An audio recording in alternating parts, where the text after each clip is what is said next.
Maman, dépêche-toi, je ne peux plus me retenir, chuchotai-je, ma voix tremblante d'urgence. Mon cœur battait à tout rompre sous le poids de ce qui était en train de se passer. Je savais que c'était mal. Tout en moi criait d'arrêter, de reculer, mais la façon dont elle me regardait, la lenteur de ses gestes, c'était comme si le temps s'échappait. Était-il trop tard pour faire marche arrière? Allions-nous regretter ce qui allait arriver? Ou bien était-ce le début d'un tournant irréversible? Assurez-vous de vous abonner à ma chaîne pour que je puisse continuer à vous raconter des histoires vraies fascinantes comme celle-ci. Et surtout, regardez cette vidéo jusqu'à la fin, car cette histoire va être incroyablement captivante. Je m'appelle Logan, j'ai 20 ans et je vis dans un quartier résidentiel paisible, entouré d'arbres et d'espaces verts. Mon père, Thomas, a épousé ma belle-mère, Victoria, il y a environ 2 ans. Elle a toujours été gentille avec moi, mais j'ai vite compris qu'il y avait quelque chose entre nous. Une tension non dite, un frisson silencieux que ni elle ni moi n'osions évoquer. En grandissant, je n'ai jamais cherché à être le centre de l'attention. Je préférais rester dans mon coin. Mais tout a changé avec l'arrivée de Victoria dans nos vies. Au début, ce n'était que de petits détails. La façon dont elle souriait en me saluant, la manière dont son regard s'attardait un peu trop longtemps lorsque nous nous croisions. Elle essayait d'être amicale, mais il y avait quelque chose de plus profond, quelque chose de dissimulé derrière sa bienveillance. Cela ne me dérangeait pas au départ, après tout, elle était la femme de mon père. Mais au fil du temps, j'ai commencé à remarquer d'autres signes. Son regard nerveux lorsque je rentrais tard, son rire qui semblait plus fort lorsque je m'asseyais à table avec eux pour dîner. De petites choses, faciles à ignorer, ou du moins, c'est ce que je pensais. Jusqu'à ce soir d'été où tout a changé. C'était une nuit chaude et humide. Mon père était en déplacement pour affaires, me laissant seule avec Victoria. L'après-midi, je traînais sur le canapé, feuilletant de vieux magazines tandis que le soleil projetait de longues ombres dans le salon. Victoria, elle, était silencieuse, affairée dans la cuisine, fredonnant doucement en préparant le dîner.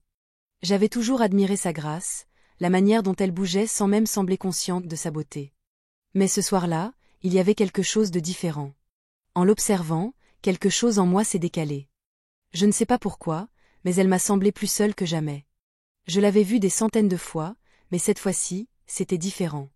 Elle était là, debout, en train de couper des légumes, ses longs cheveux blonds tombant sur ses épaules. Et pour une raison que je ne comprenais pas encore, mon regard est resté fixé sur elle. Je me suis levé du canapé, j'ai étiré mes bras, puis j'ai marché vers la cuisine, incertain de ce que j'allais dire.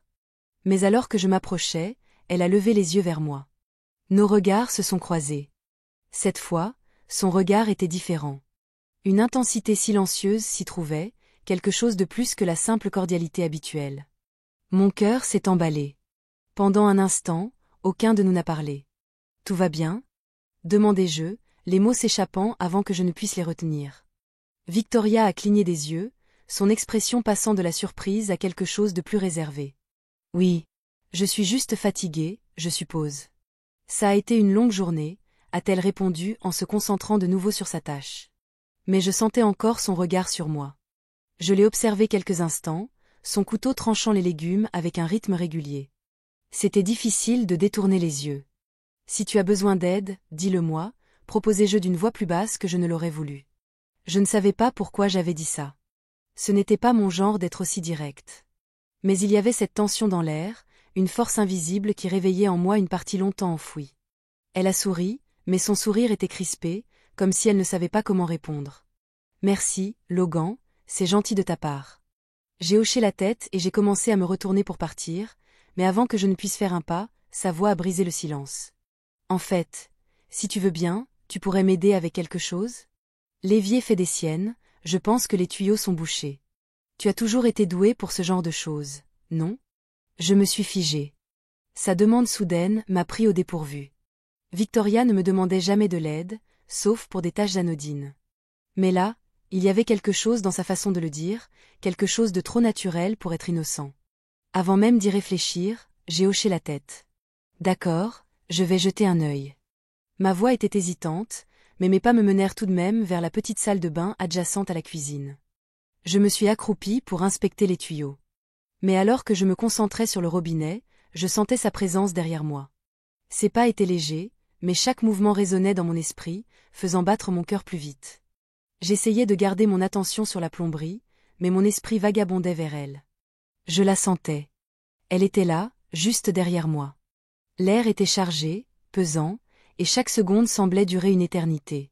Puis, soudainement, sa main s'est posée sur mon épaule. « Tu as besoin d'aide ?» Sa voix était douce. Presque tendre. Son contact était léger, mais il a envoyé une onde de choc à travers mon corps. Je me suis redressée, et pour la première fois, nos regards se sont accrochés. Il y avait quelque chose de vulnérable dans ses yeux. Quelque chose que je n'avais jamais vu auparavant. Elle semblait incertaine. Presque fragile. La tension entre nous était palpable, suffocante. J'ai dû me faire violence pour ne pas céder à l'impulsion de la toucher. « Non. Je pense que j'ai compris, murmurai-je. Mais dans mon esprit, tout était en train de basculer. Qu'était-il en train de se passer? Pourquoi étais-je si conscient d'elle à cet instant précis? Un silence épais s'est installé. Tout ce que nous pouvions entendre, c'était nos respirations, et le bourdonnement lointain du réfrigérateur. Puis, sans prévenir, elle s'approcha, ses mains toujours posées sur mes épaules. « Logan » murmura-t-elle, sa voix à peine audible. « J'ai pensé à toi, à nous. » Ces mots me frappèrent de plein fouet. Mon cœur manqua un battement, et je me raidis, incertain de comment réagir. Qu'était-elle en train de dire? Qu'est-ce que cela signifiait? Mes pensées s'emballèrent. Je ne sais pas si c'est bien, continua-t-elle, sa voix tremblante. Mais je ne peux plus l'ignorer. Et à cet instant, tout bascula. Je pouvais à peine croire ce que je venais d'entendre. Mon cœur battait à tout rompre alors que j'essayais de comprendre ses paroles. J'ai pensé à toi, à nous.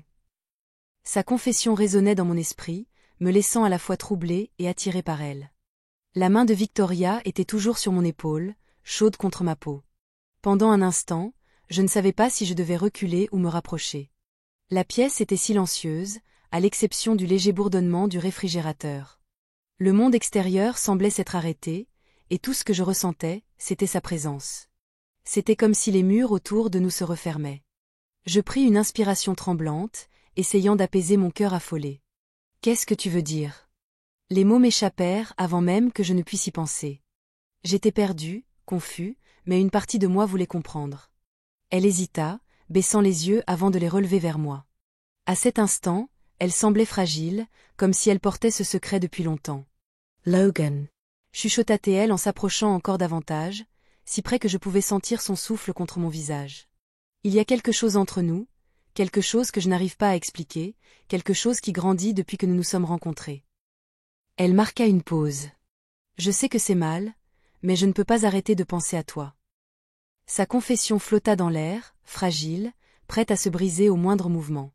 Mon esprit tourbillonnait, chaque pensée plus contradictoire que la précédente. C'était ma belle-mère. Cela faisait 2 ans que je vivais avec elle. Elle avait toujours été gentille, toujours respectueuse. Mais là, c'était différent. Ce n'était pas juste de la gentillesse. C'était autre chose. Quelque chose de plus profond. Quelque chose que je n'avais jamais vu venir. J'avalai ma salive avec difficulté, tentant de comprendre. « Victoria » murmurai-je, à peine audible, en reculant d'un pas. « Ce n'est pas bien. Tu es ma belle-mère. » Elle ferma brièvement les yeux, comme si le poids de mes mots s'enfonçait en elle. Mais lorsqu'elle les rouvrit, je vis quelque chose briller dans son regard. Un mélange de désir et de désespoir que je ne pouvais ignorer. « Je sais, » dit-elle doucement, sa voix tremblante. « Mais ça ne change rien à ce que je ressens.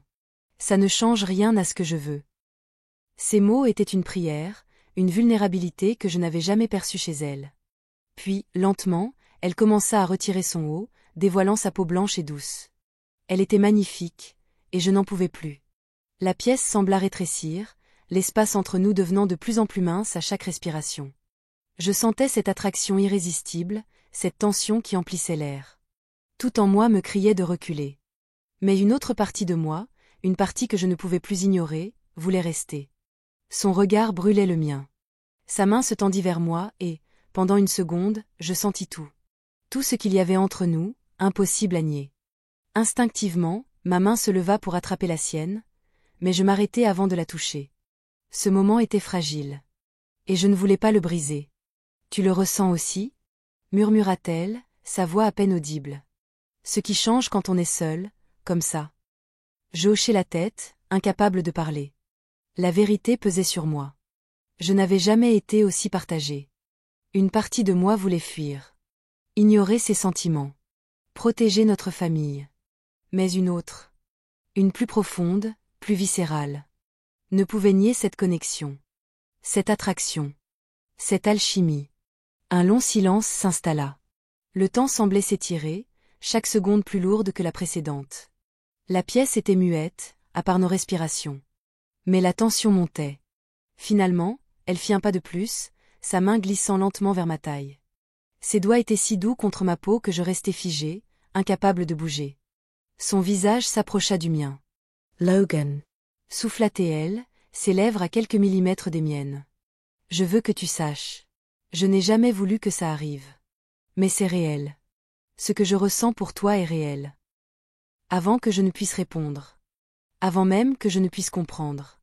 Elle m'embrassa. Ce n'était pas précipité. Ce n'était pas désespéré. C'était lent. Deliberate. Comme si elle avait attendu cet instant plus longtemps que nous ne pouvions l'admettre. Ses lèvres étaient chaudes, douces. D'abord légères. Puis le baiser devint plus intense. Plus enivrant. Tout le reste disparut. Il n'y avait plus de passé. Plus de futur. Seulement la chaleur du moment. Et cette alchimie indéniable entre nous. Je l'embrassai en retour. Mon corps trahissant mon esprit.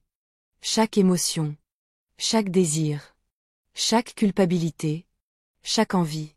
Se mêlait en moi dans un tourbillon incontrôlable. Mes mains trouvèrent sa taille, l'attirant plus près. Je sentis son corps contre le mien, doux et chaud. Elle répondit avec la même intensité, ses doigts se glissant dans mes cheveux, me rapprochant davantage. Comme si nous étions deux pièces d'un puzzle qui, enfin, s'assemblaient. Chaque baiser. Chaque contact. C'était une révélation. C'était interdit. C'était mal. Mais à cet instant, je m'en fichais. Tout ce qui comptait, c'était la sensation de ses lèvres contre les miennes. La façon dont son corps bougeait contre le mien. Le monde autour de nous s'effaçait. Ses mains caressaient ma nuque. Nos souffles étaient courts. Le temps semblait suspendu. Et plus rien d'autre n'avait d'importance. Nous nous sommes éloignés l'un de l'autre, haletants, les yeux écarquillés, comme si nous essayions de comprendre ce qui venait de se passer. Je ne sais pas quoi dire, murmurai-je, la voix chargée d'émotion. C'est mal. Les yeux de Victoria s'adoucirent. Elle recula d'un pas, me laissant de l'espace. Je sais, chuchota-t-elle, sa voix tremblante sous le poids de ses émotions contradictoires. Je n'ai jamais voulu que ça arrive. Je ne sais pas quoi faire, mais je ne peux pas nier ce qu'il y a entre nous. Je restais là, incertain. Mon corps frémissait encore sous l'empreinte de son toucher. Sun baser hontate monaspri, unter billion de culpabilite et de confusion assailant. Mais nous ne pouvons pas, commençai-je. Elle m'interrompit doucement. Je sais, répondit-elle d'une voix à peine audible. Je ne sais pas ce que c'est, Logan. Je ne sais pas comment nous en sommes arrivés là, mais je ne peux pas faire semblant que rien ne s'est passé. Je ne peux pas prétendre qu'il n'y a rien entre nous. Je la regardai, cherchant des réponses qu'elle n'avait pas. La pièce me sembla soudainement oppressante, l'air chargé de tous ces mots que nous n'osions pas prononcer. Finalement, je pris la parole, ma voix tremblant d'incertitude. Qu'est-ce qu'on fait maintenant? Victoria hésita, baissant les yeux avant de me regarder à nouveau. Je ne sais pas. Nous devrons trouver une solution, Logan. Mais je veux que tu saches une chose, je tiens à toi, plus que je ne le devrais, mais c'est la vérité. Ces mots étaient bruts, vulnérables, empreints d'une sincérité indéniable. La culpabilité pesait sur moi comme une chape de plomb, mais je ne pouvais ignorer ce lien qui nous unissait, cette connexion trop puissante pour être niée. Peut-être qu'on ne pourra pas revenir en arrière, soufflai-je, la gorge serrée. Mais je ne veux pas te perdre. Elle s'avança, posant doucement sa main sur ma joue. Nous ne nous perdrons pas, promit-elle d'une voix douce, chargée d'intensité. Mais nous devons être prudents. Nous devons être sûrs que nous pouvons guérir ce que s'est passé entre nous. J'acquiesçai lentement, conscient que quoi qu'il arrive, ce ne serait pas simple. Mais à cet instant précis, je ne pouvais nier qu'il y avait quelque chose de réel entre nous. Quelque chose que ni l'un ni l'autre ne pouvait ignorer. Au fil de la nuit, nous parlâmes peu de ce qui s'était passé. Il n'y avait ni réponse évidente, ni solution facile. Mais je ne pouvais m'empêcher de penser à elle, à nous. Et je savais que ce n'était que le début d'un voyage auquel aucun de nous ne s'était préparé. Alors que la nuit avançait, le poids de tout cela nous accablait. Je ne pouvais m'empêcher de revivre cet instant. Le baiser, son toucher, cette sensation que le monde entier s'était effacé autour de nous. Mais à présent, dans le silence, la réalité revenait doucement s'imposer. Tant de choses m'échappaient, tant de complications que je ne pouvais ignorer. Victoria était ma belle-mère. La culpabilité me submergeait, mais les sentiments, eux, étaient indéniables. Victoria, sauflaie. Mais mes mots restèrent coincés dans ma gorge. Que pouvais-je dire? Comment expliquer une chose pareille? Comment donner un sens à quelque chose qui semblait à la fois impossible et inévitable? Nos regards esse quadrant. Je vis dans ses yeux la même incertitude qui me rongeait. Elle était aussi perdue que moi. Peut-être même plus. Je sais, murmura-t-elle, sa voix teintée de tristesse et de désir. Je n'ai jamais voulu ça, Logan. Ce n'était pas prévu. Mais maintenant que c'est arrivé, je ne peux pas faire comme si ça n'avait pas existé. Je ne peux pas faire semblant que tu n'es pas tout ce dont je ne savais pas avoir besoin. Ces mots me transpercèrent plus profondément que je n'aurais pu l'imaginer.